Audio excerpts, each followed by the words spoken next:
I noticed that on paper, this sounded like it could be the poppiest lens we've ever seen in our lives, beyond anything Zeiss or Voigtlander could achieve in a partnership in bed. So today we will battle against my poppiest lens, similar focal lengths, TTArtisan 75mm 1.4. Do you have what it takes, little one?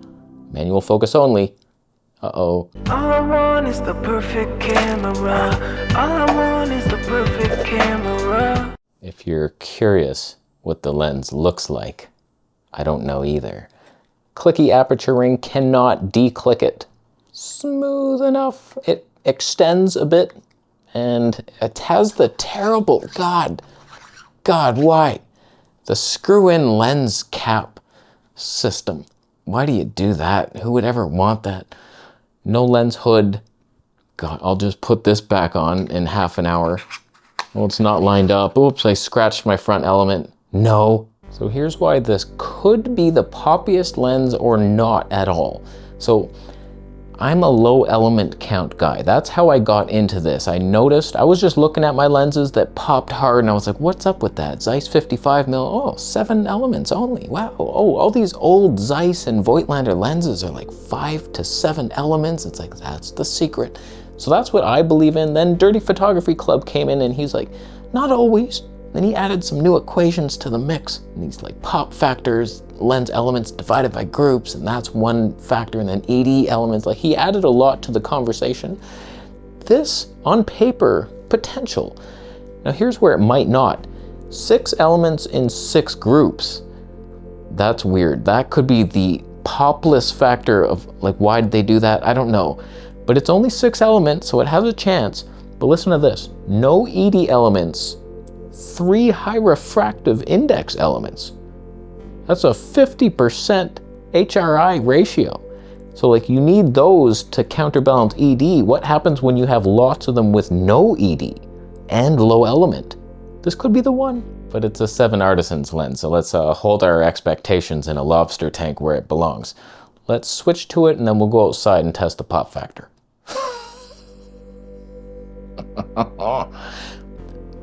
Oh man, I can't check the peaking.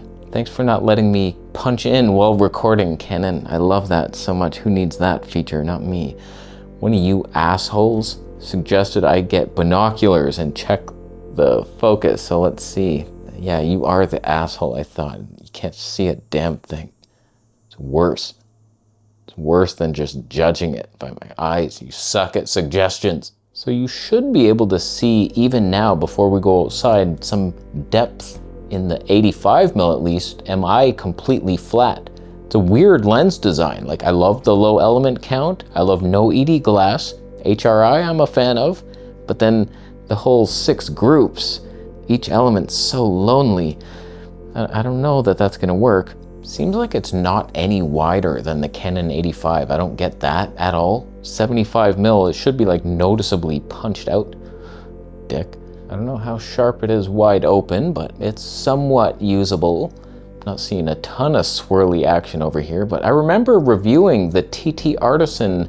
It was like a Zeiss replica, the Biotar or something. It was like really old design. It was glorious, but like it was manual focus, and I have the 85mm, why would I ever keep this? But if you have some magic, a medium format pop, I'm all in. The problem is you probably don't, but whatever. We're at the closest focusing distance now, maximum Toneh achieved. And that could be fun. Doesn't seem like a macro lens at this point, but I'm in focus. So let us see what is the closest focusing distance macro-wise, sun stars, and then we go outside. So the macro capabilities are quite abysmal, as you're seeing quite a bit of flaring happening from this light. Most likely that's the problem, but you can see it's quite noticeably bad due to not having a lens hood. I mean, you're a Chinese company, you have to come with lens hoods to have some kind of advantage. But as long as you're not anywhere near light, are we having some swirly Toneh? Because that TTArtisan, like, it was known for it. Maybe some. We're seeing some swirly action here. That's always pleasing. Outside. That's fun times. And in the Valley of the Sun Stars, I did not set the stabilization to 75 mil. That's fine. Just do it. Okay, ow, something's biting me. Little nighttime vlog action going on here. We're on the 85 mil, obviously. The one thing, I have like 3 things I want to talk about, then we'll compare it to this little f1.5 boy. It's nice to have autofocus, isn't it? Like, we're going for the 3D pop shot. I marked it with 2 rocks. The pinnacle, yes. So like, this is a cool shot. I don't even mind this shot. Little mid-range, little hyper body shot. Or the Toneh killer. See, like, stupid, yes, I'm with you. But like, it's nice to have a lens, move around, your shot changes, people aren't scrolling through other programs and like reading magazines while they're thumbing your video down. It's not fun. So here we are, popping. It's my poppiest lens. Chromatic aberrations have been turned off just to see. Usually I don't care about that, but I keep getting complaints. Oh my God. It's easily like corrected in camera. So popping real hard right now. Can the f1.5 freak even belong in my field? Boom. Just looking on the screen, it's looking to pop pretty hard, but you can never tell anything from a screen. So what I've been doing, and I'm having some success, hopefully it's working now, I start with the camera here, focus on my tripod, walk back to it, boom, start recording. I used to like pick something here, but something with the field curvature, now I've focused eye level where it should be. Come on, right? Next to this egotistical asshole, I do believe I pop like a lot more than he does, most likely. 6 elements. Yeah. 6. 3D pop. What's the math on yours? Kind of too many? What a loser that guy is. It's hard to tell the difference. Over here. Chinese lens. God, what the hell is that? They're smarter than us. Flat 6 element. Like they know better than you did. That was a long time ago. This is a modern lens and much cheaper and lighter. Have you noticed that? Wow. He refuses to notice it. What's touching my foot? I don't like these things. Oh, are those hot peppers? Is someone focusing? Something's wrong with it. I'm just curious. Has he left yet? Is he bragging? I'm looking behind me, but he is way back there. I timed that perfectly. Oh man, the memory over here. So like, whatever. Do we have some pop over here? Yes, we're at 4000 ISO. I think that's the second native. Don't quote me on it. We're losing light pretty hard here. It's nighttime. There's clouds everywhere. I thought I was going to get golden hour light. We're getting none of it. Not 1 second of it. So what I want to try right now is, how long will that technique work where I'm focusing on the tripod? How close can I get and how thin the depth of field until like that no longer is accurate? Okay, so we're going for it. Looking good, don't overshoot it now. That looks pretty good, right? We're all agreeing? So I'm in focus, I'm imagining, so that's cool. Second thing I wanted to talk about, third-party lenses. Canon doesn't allow much. This is one of them. It's manual focus only. It made it through the legal system somehow. They don't want third-party companies autofocusing on their system, even though they were allowed for EF, and I am a bit confused as to why companies aren't just making EF lenses that autofocus. I'm adapting them anyway, so like, that would be the glory. I get it, it's a relevant mount, but it's not in my life. So, third-party companies, you suck. Just like work together. It sucks that Canon kiboshed you, and it's literally the only reason I own anything else. Whenever I compare something to Canon, I'm like, yeah, Canon's better, but I can't make money with you. My other cameras go to work for me, and they collect coins and baskets, and I sell things off, and it's like, cool, like I'll probably sell this lens. I don't know what it's worth, $100 or something. It's not worth my time. Let's find another scene.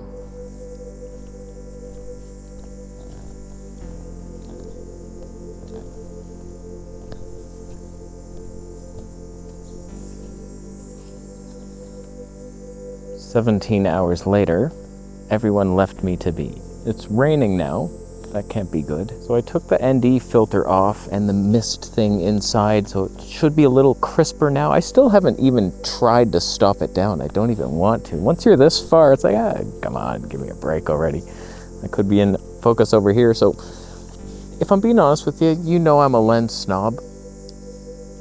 If you're from China, you're a third-party guy, you got to do something to stand out from my old EF lenses or the new stuff, Nikkor primes.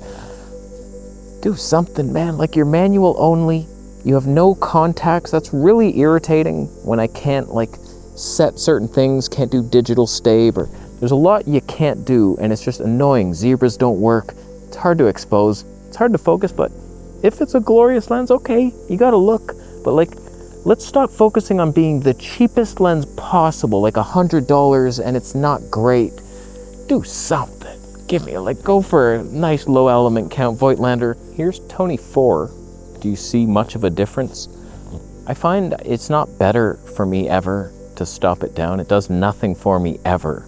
So I'm gonna go home and look at this footage, and I'll give you my final thoughts. But like, I liked the TTArtisan 75mm 1.5 because it like copied the Zeiss and it had this crazy swirly Toneh.